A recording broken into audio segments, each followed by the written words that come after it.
यहाँ तो बाबा के भरोसे आओ, खिचड़ी प्रसाद पाओ, सुकून से 108 बार शिव नाम गाओ, लोटा जल चढ़ाओ। हेलो मोटो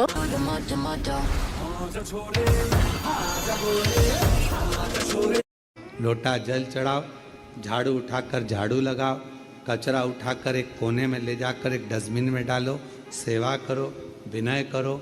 कहीं मौका मिल जाए अकेले में बैठकर शिव जी से बात करने का तो बात करो, कह कर जाना बाबा यहाँ से जा रही हूँ, अगली बार जब आऊँ ना चेहरे पर बहुत खुशी लेकर आऊँ, ऐसी प्रार्थना कर कर जाती हूँ, मेरे चेहरे पर हंसी देकर वापिस यहाँ आऊँ, वापिस अपने पिता के घर पर आऊँ, अपने बाबुल के घर पर आऊँ तो चेहरे पर मेरे प्रसन्नता।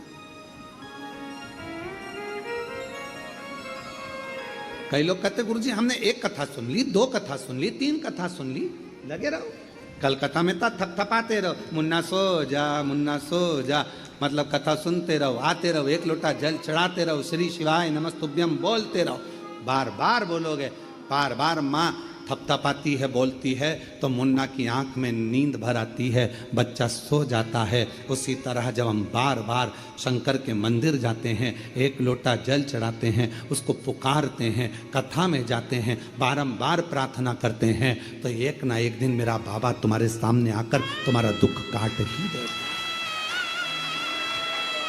हम उस पर आश्चर्यित होकर जाएं।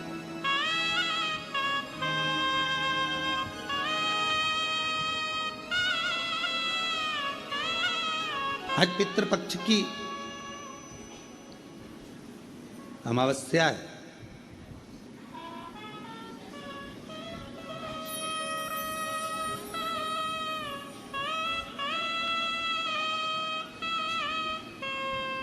कितने कितने लोगों ने, कितने कितने संसार के पृथ्वी पर रहने वाले जितने भी मानव हैं, मनुष्य हैं, जितने भी भाई बहन यहाँ पृथ्वी पर रहते हैं, मेरी जीजी, मेरे जीजा, मेरी बेटियाँ, बेटा, मेरी माता, मेरे भाई, मेरे बंधु, सब ने पितरों की खूब सेवा, सब ने पितरों के लिए कुछ ना कुछ करा, खूब करा। पर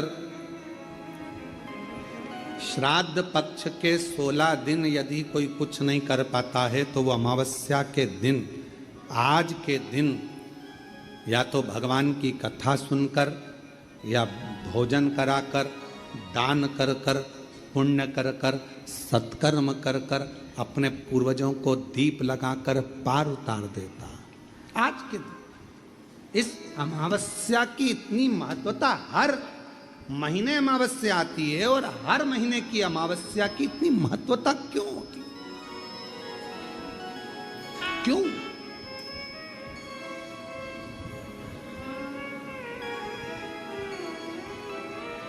पितृपक्ष की अमावस्या या अन्य महीने की अमावस्या इतना फल क्यों देती है, इतना आनंद क्यों देती है, हमारे पूर्वजों के लिए इतना सुख क्यों प्रदान करती है? कभी अपने मन में यह भाव प्रकट करिएगा कि अमावस्या इतनी फलदायक क्यों होती है, क्यों हमारे पूर्वज, क्यों हमारे पितर, क्यों हमारे गए हुए जो भी जीव हैं, और केवल कितने कितने किस्मत वाले हो आप सब।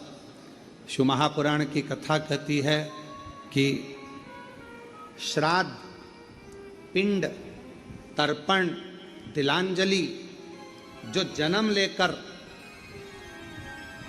बड़ा होकर चले गया उसका तर्पण हो रहा है, उसकी तिलांजलि हो रही है, उसका पिंड हो रहा है, उसका तर्पण हो रहा है। पर कई कई मेरी जीजियां इस संसार में, कई मेरे जीजा उन बैठे हैं, कई बेटियां बैठी हैं, कई जीजा बैठे हैं, कई माताएं बैठी हैं, जिनके गर्भ में 2 महीने का, 4 महीने का, 3 महीने का, 6 महीने का, 7 महीने का, कोई बच्चा जन्म लेने के बाद चला गया, किसी का गर्भ में 2-4 महीने का चले गया, किसी का 6 महीने का चले गया, किसी का जन्म लेने के बाद चले गया, कोई कुंवारी अवस्था में मर गया, कोई अधोगति में मर गया, कोई विवाह ही नहीं हुआ था तो चले गया, कोई छोटा सा बाल्यावस्था में चले गया, ना जाने कैसे जीव चले गए। कई माताएं बैठी हैं संसार सागर में जिनके वो जीव चले गए, क्या करे वो उस बच्चे के।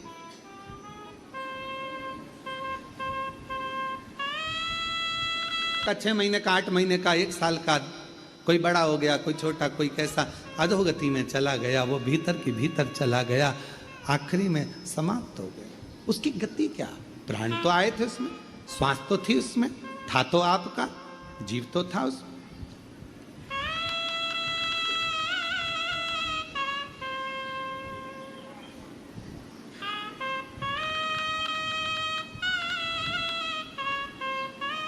उसकी मुक्ति कैसे होगी, उसका मोक्ष कैसे होगा, उसकी गति कैसे होगी। कहा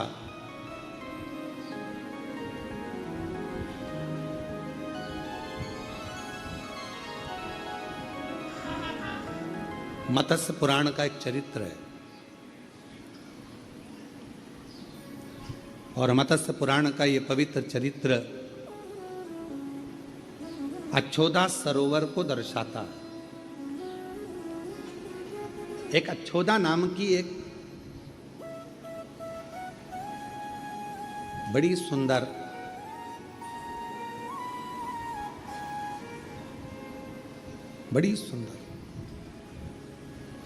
एक स्त्री थी, अच्छोदा।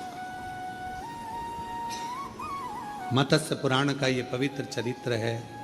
वो एक दिन उसके मन में आया कि मैं भगवान को प्रसन्न करूं और उनसे कुछ वर पाऊं।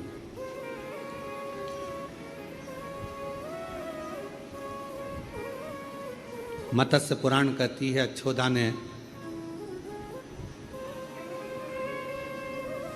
देवताओं का तप करना प्रारंभ करा, और उन देवताओं के तप करते करते करते करते करते करते बाद में अच्छोदा ने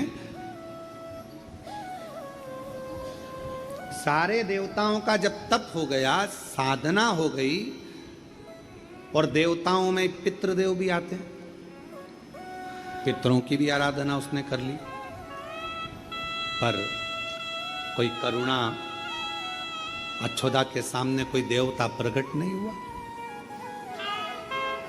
एक बात हमने कथा में कही थी, आप लोगों को याद है कि नहीं? अगर जिसको याद होगी वो बताएगा। हमने कहा था सोमवार का व्रत करो, चाहे मंगलवार करो, चाहे बुधवार करो, चाहे गुरुवार करो, चाहे शुक्रवार करो, चाहे शनिवार करो, चाहे रविवार करो, दुनिया के चतुर्थी, छठ, तीज, पंचमी, नवरात्रे, चतुर्थी, कोई सा भी व्रत कर लो, सारे व्रतों का फल बिना शिव की आज्ञा के नहीं मिल सकता। सुना था आप लोगों ने? शिव की आज्ञा के बिना नहीं मिल सकता। अब अच्छोदा ने, मत्स्य पुराण कहती है, अच्छोदा ने देवताओं का तप करा, साधना करी, सारे व्रत करे, उपास करे, साधना करी, तपस्या में लगी रही, नारायण भगवान की करी, ब्रह्मा जी की करी, सारे नाग देवता, ये देवता, वो देवता। तो आपके जैसी थी अच्छोदा। अच्छोदा आप क्या करते हो? शंकर जी के मंदिर में जाते हो तो जितनी जितनी सामान भगवान रखे रहते हैं सबको नहलाए आते हो, एक लोटा जल लेकर जाते हो, शंकर जी को तो चढ़ाओगे, इधर गणेश जी को, पार्वती जी, कार्तिक, नंदी, मालूम पड़े वहां घंटी भी रखिए तो उस पे भी चढ़ा दो। और कोई भूल से नारियल फोड़ने का पत्थर रख गया वहां,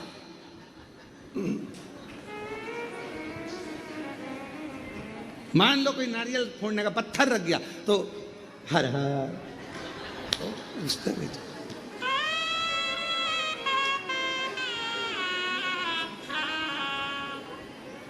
काय श्रीवास्तव जी सत्य है, तो पत्थर उस पर भी जल चढ़ा देंगे।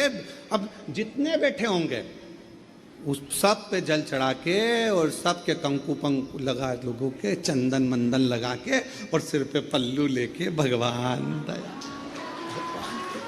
अब भगवान मन में सोचे कि मेरे तक सीमित था, पार्वती तक सीमित था, गणेश जी तक सीमित था, कार्तिकेय तक सीमित था, नंदी तक सीमित था, पर ये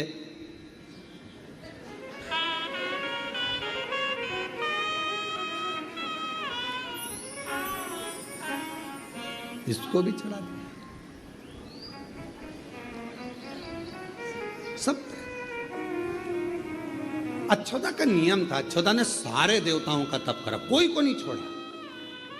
कई माताओं की आदत रहती, कई भाइयों की आदत रहती है, माला पकड़ेंगे तो सारे देवताओं की कर लेंगे, राम राम राम राम, कृष्ण कृष्ण कृष्ण कृष्ण, देवी जी देवी जी देवी, दुर्गा भवानी बाबा, दत्त भगवान, अल्लाह में सब मिक्स।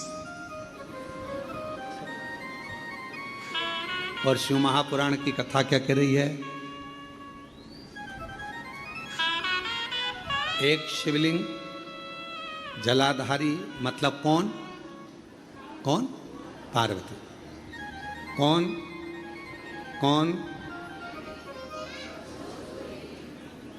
शिवलिंग ऊपर की जलाधारी में जया विषहरा शामरी बारी दौतली थे। अब जब पूरा ही खानदान, पूरा परिवार इस शिवलिंग में है, तो फिर अलग से गणेश जी को जल चढ़ाने की क्या जरूरत है? उनको अच्छे से बैठने दो, उनके कपड़े बढ़िया जोरदार, काय को गीला कर रहे हो? पार्वती जी अच्छे जोरदार चुन्नी वेस्ट पहन के बैठी हैं, हम बढ़िया हाथ जोड़कर क्यों गीला कर रहे हो? बोलो बोलो, सही है कि गलत है? कार्तिकेय जी बैठे हैं अच्छे से बढ़िया से, तो उनको भी नहलाने की क्या जरूरत? जब सब तुझ में रब दिखता है यारा में क्या कर? जब एक ही जगह पर सब हैं, तो फिर हम हमारी बुद्धि को क्यों इधर उधर कर रहे हैं? क्यों? फिर तो ये भृंगी जैसा चरित्र हो गया। भृंगी ने क्या करा था? शिव पार्वती पास में बैठे हुए थे, शंकर जी की आराधना करता था भृंगी, रोज एक परिक्रमा शिव जी की करता था। आज पार्वती जी पास में बैठी थी, तो भृंगी ने सोचा परिक्रमा कैसे करूं, तो भृंगी बीच में से निकलने लगा, पार्वती जी और शिव जी के बीच में से। पार्वती जी ने देखा तो बीच में आ रहा है, पार्वती जी और चिपक गई शिव जी से। उसने देखा थोड़ी सी जगह बची है, तो उसमें से निकलने लगा। शंकर भगवान मुस्कुरा के पार्वती जी से बोले, अब क्या करेगी? पार्वती जी खड़ी हुई, शिव जी की गोदी में बैठ गई। ले, अब निकल, कहां से निकले? अब निकल। और भृंगी ने भंवरे का रूप रख लिया, दोनों के बीच में से उड़ के, जो थोड़ी सी जगह थी दोनों के बीच में, पार्वती जी गोदी में बैठी है, दोनों के बीच में जो थोड़ी सी जगह थी उसमें से निकलने लगा। तब पार्वती जी ने कहा, तूने शिव और पार्वती को अलग समझा है। शंकर, पार्वती और 33 कोटि देवता, ये कोई अलग नहीं है, सब शिव में समाये हैं। ये तेरा भ्रम है, ये तेरा भ्रम है। इसलिए मैं तुझे श्राप देती हूं। तेरे शरीर में जितना मांस है वो माँ का दिया हुआ है, जितनी अस्थियां हैं वो पिता की दी हुई है। अगर तू माता से भेद करता है तो तेरे शरीर के मांस छिन्न हो जाए, केवल हड्डियों का ढांचा रह गया था। प्रार्थना करी, क्षमा करो, क्षमा क्षमा क्षमा करो, शिव क्षमा करो। यह हमारा भ्रम है। हम जिन जिन मंदिर में जाते हैं तो कई लोग हमको लोटा भर के जल देकर कहते हैं, ये गणेश जी पे चढ़ा दो गुरुजी। हमने कहा वहां हैं सब। गुरुजी पार्वती जी को जल चढ़ा दो, गुरुजी कार्तिकेय जी को जल चढ़ा दो। हम एक लोटा जल लेकर शंकर जी के मंदिर में जाकर शंकर जी के चारों तरफ चढ़ाकर आखिरी में शिव जी को चढ़ा देते हैं। उसमें सब समाया है, पूरा 33 कोटि देवता, सारे देव, सारे आनंद, सारी देवियां, सब उसी में है। तो हम क्यों भटके?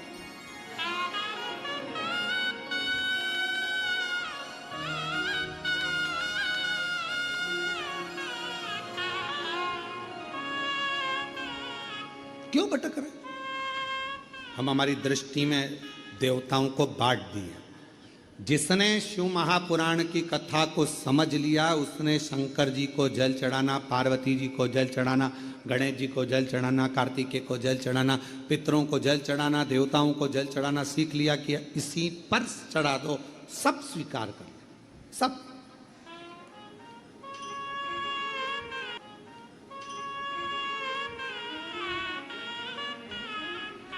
आजकल के डॉक्टर बहुत समझदार होते हैं, पहले के डॉक्टर अलग अलग तरह का इंजेक्शन अलग अलग लगाते थे। टिटनेस का अलग से लगा देते थे, फिर इसका अलग लगा देंगे, उसका अलग लगा देंगे। आज के डॉक्टर इतने समझदार हैं, एक ग्लूकोज की बोतल चढ़ाते हैं, उसी बोतल में सारे इंजेक्शन डाल देते हैं और वो आखिरी में पूरा बोतल का जल हमारे शरीर में, वो बोतल का पानी निडिल द्वारा चला जाता है। इंजेक्शन अपना काम कर देता है, बोतल अपना काम कर देती है और हम अच्छे हो जाते हैं। अब अलग अलग इंजेक्शन कब तक टोचते रहो, कब तक के साथ टिटनेस का यहाँ लगेगा ना, यहाँ लगेगा ना, ये यहाँ लगेगा ना, यहाँ लगेगा, फालतू। तो पहले की सोच थी। आज के समय में उन्होंने कहा ये बेचारा परेशान हो जाएगा। और पहले के समय में एक इंजेक्शन लगाने के लिए एक जगह देखी जाती थी, आजकल ज्यादा इंजेक्शन लगे तो एक नीडल लगा दी जाती है, उसी में बार बार उसी नीडल से दे दिया जाता है। उसी तरह शिव महापुराण की कथा कर रही है, 10 जगह टोचने से अच्छा एक नीडल लगाओ, अर्थात एक देवादिदेव महादेव पर जल चढ़ाना प्रारंभ कर दो, पूरी नस नस तक 33 कोटि देवी देवता तक वो जल पहुंच जाए, सब तक पहुंचे, हर जगह तक पहुंचे। अब हम अलग अलग कब तक ढूंढोगे? हाथ मुट्ठी बांधो, मुट्ठी बांधो, इधर देखो, ऐसे ही होता है, मुट्ठी बांधो, चलो दिखाओ, थोड़ा कड़क बांधो। नस दिख ही नहीं रही है, नस नहीं दिख रही, विष्णु जी भी नहीं दिख रहा है, नस नहीं दिख रही, ब्रह्मा जी भी नहीं दिख रहा है, नस नहीं दिख रही है, इंद्रदेव भी नहीं दिख रहा, गरुण जी, वरुण जी, पितृदेव कुछ नहीं दिख रहा, आखिरी में एक दिखी, ये इसी में एक बार ऐसी निडिल लगा दो, बार बार ढूंढना नहीं पड़ेगी, वो निडिल से सब दूर पहुंच जाएगा। बस वो निडिल शंकर का शिवलिंग मिल गया, एक जगह चढ़ा तो सब प्रसन्न हो जाएंगे, सब एक सारी समस्या का हल खत्म। इतनी सी बात समझना है और पूरी कथा बचवा दी तुमने 5 दिन की, पूरी कथा इतनी सी हो गई कथा। इतनी सी बात जिसके समझ में आ गई, कथा पूरी। नहीं दिख रही नस, एक पकड़ में आ जाए और वो एक मेरा शिव है। जब वो आ जाने वाले कोई नहीं, हम खुद अपने आप में भटक रहे। एक पति रोज रसोई घर में जाता, किचन में शक्कर का डब्बा खोल कर देख कर आ जाता। पति रोज रोज किचन में जाता, रसोई घर में शक्कर का डब्बा खोलता, शक्कर का डब्बा खोल के देख के बंद करके फिर आ जाता। फिर रात को पति गया, फिर शक्कर का डब्बा खोला, फिर शक्कर देखी, फिर वापिस आ। एक दिन पत्नी ने देखा कि आधी रात को जाता कहाँ है, और पत्नी गई पीछे पीछे पति को। तो पति ने शक्कर का डब्बा खोला, शक्कर देखी और शक्कर देखकर और वापिस आ गया। पत्नी ने पूछा ये क्या पागलपंती कर रहे हो, रोज रोज शक्कर का डब्बा खोलते हो, शक्कर देखकर आकर वापिस सो जाते हो। पति बोला डॉक्टर साहब ने बोला था शुगर चेक करते रहना।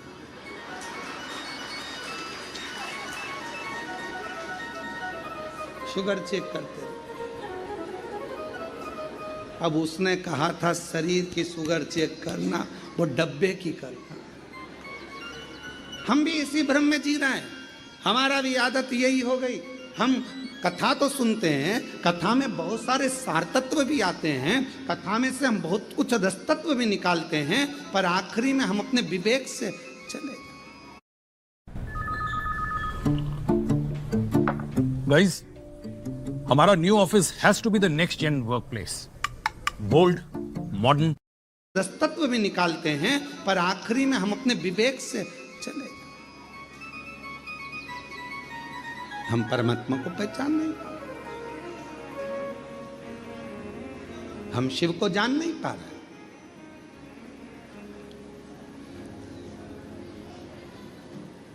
और मैंने तेरे ही भरोसे बाबा, तेरे ही भरोसे हवा विच उड़ती जवानी बाबा, मोर है तो छड़ना में कटी जवानी।